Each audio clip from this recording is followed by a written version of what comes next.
Welcome back for another Friday vlog, everybody. Today we're going to be talking about the ketogenic diet and what my thoughts are on how long-term keto can be a little bit challenging for women in the long term. I'm going to share my story, I'm going to share what my thoughts are, and I'm going to share what I've learned from research as well.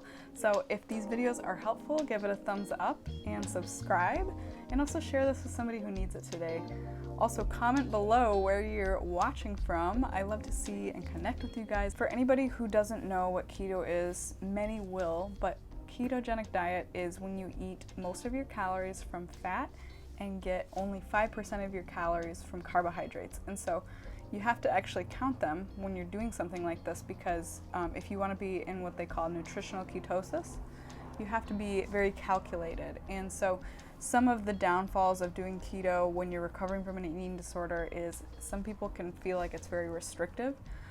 When I did it and I was recovered, I did not count all the time. I counted at first to kind of see like what kind of foods and what's the, what does my daily nutrition look like? And I felt so good at first. I was working on healing my gut. At the time I was eating a lot of dairy and I was eating a lot of vegetables. I was eating meat and things, and I was learning more about nutrition. And this is before I went to health coaching school, and I was a nurse. I was working a nursing job, and I was just kind of learning more about health. And I was in this position too because I have had to learn a lot about health on my own due to my doctors not really knowing how to treat my condition, which was poor gut health.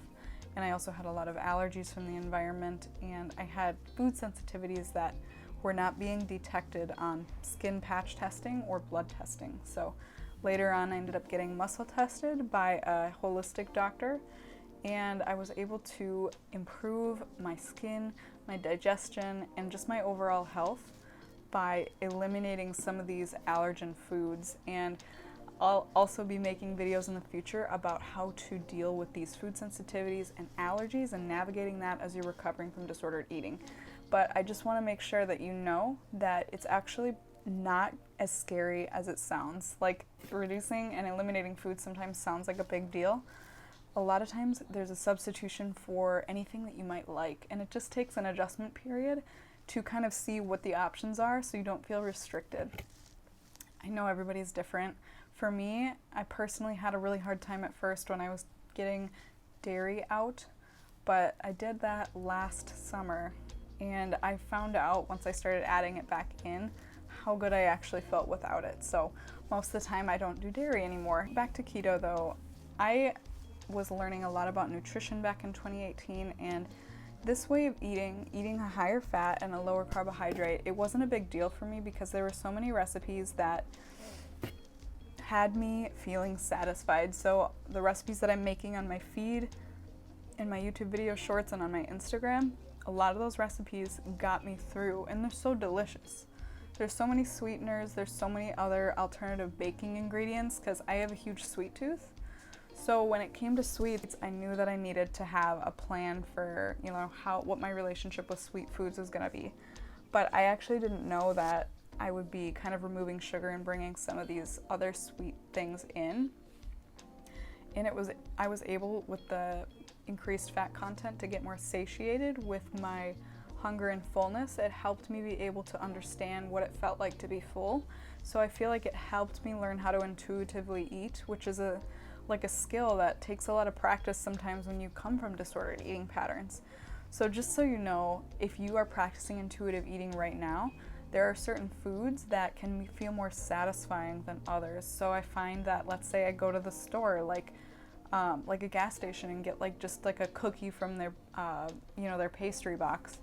That cookie is likely going to be made with wheat, refined sugar, and a lot of other ingredients, which it's not bad to have a cookie like that.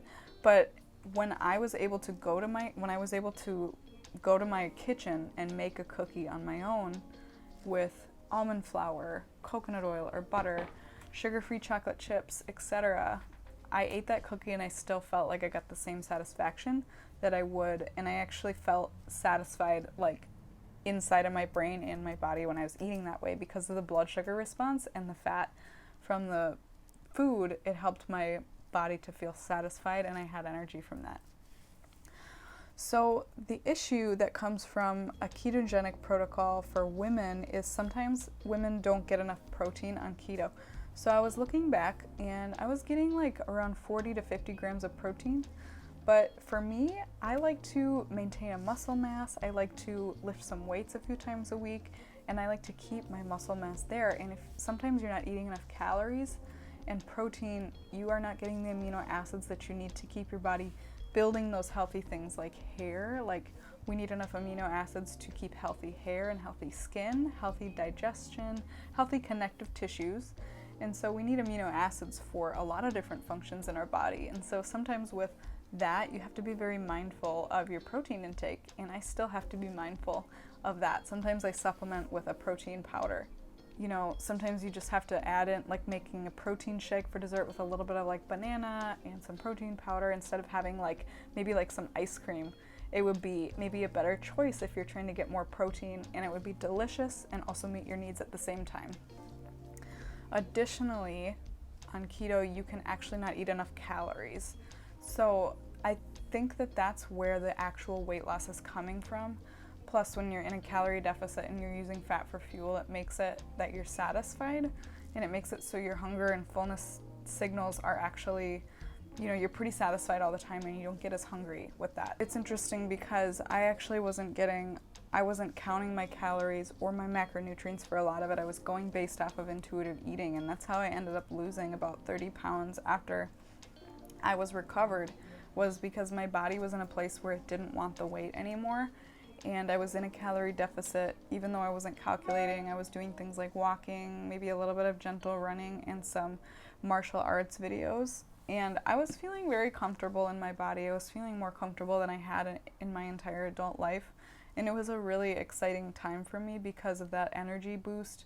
And I also felt like I was, you know, becoming a better level of fitness, and I was actually enjoying exercise. I was enjoying my food, and I had never had that balance before.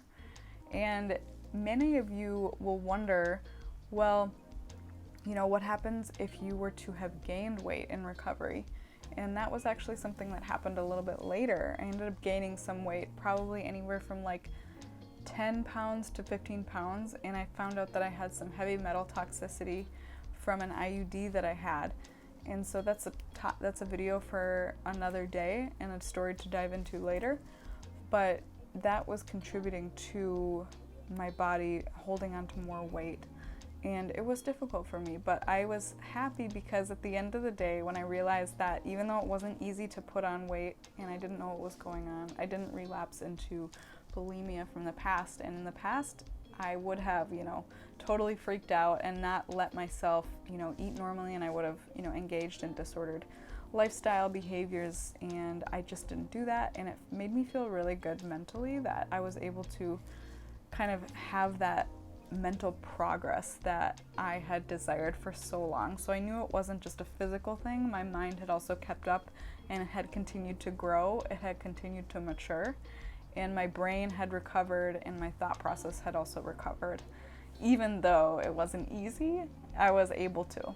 So that's the other component of recovery is, you know, sometimes it's not easy to be in the situation that you're in, but your ability to cope and push through that discomfort is a really good sign, and it's a sign that you're on the right track.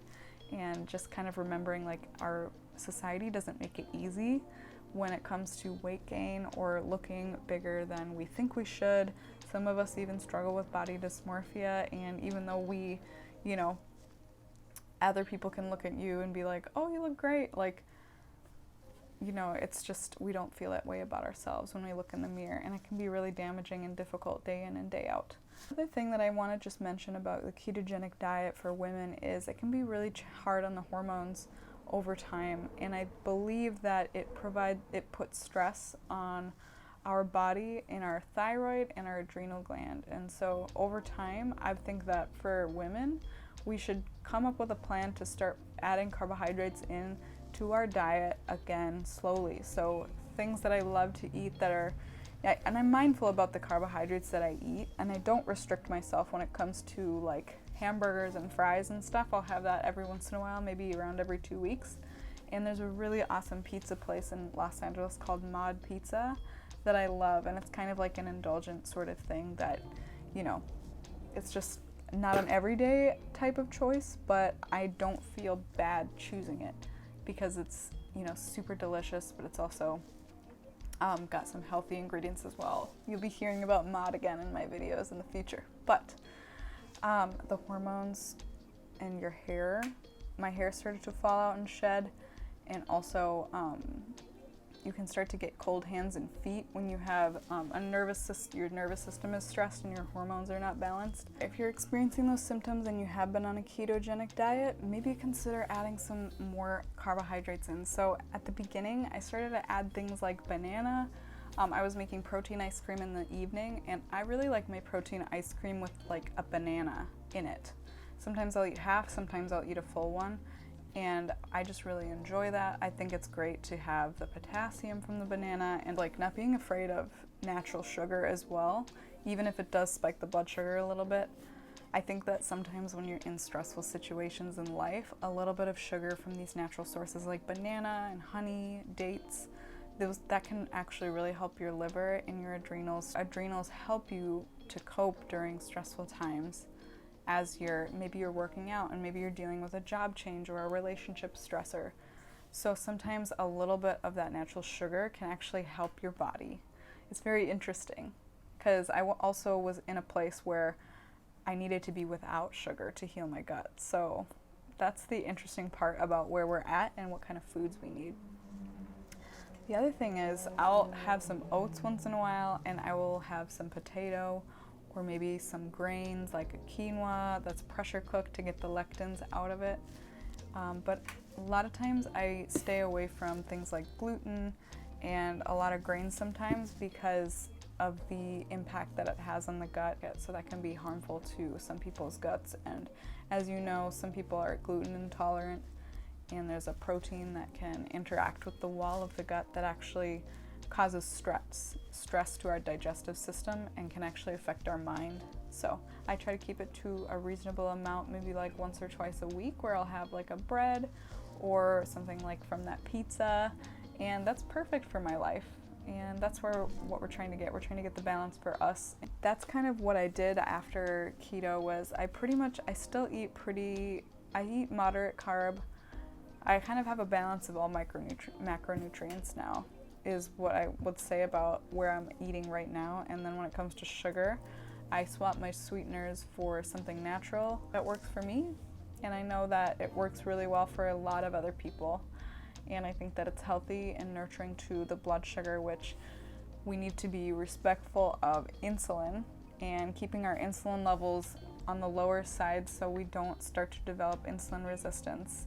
A lot of times I've taken care of patients in the hospital that had really bad diabetes, and they were getting amputations of their fingers and their feet because it can damage the microvessels in the ends of our extremities. And then once that damage is done, there's really no way that you can repair it once it's gone so far.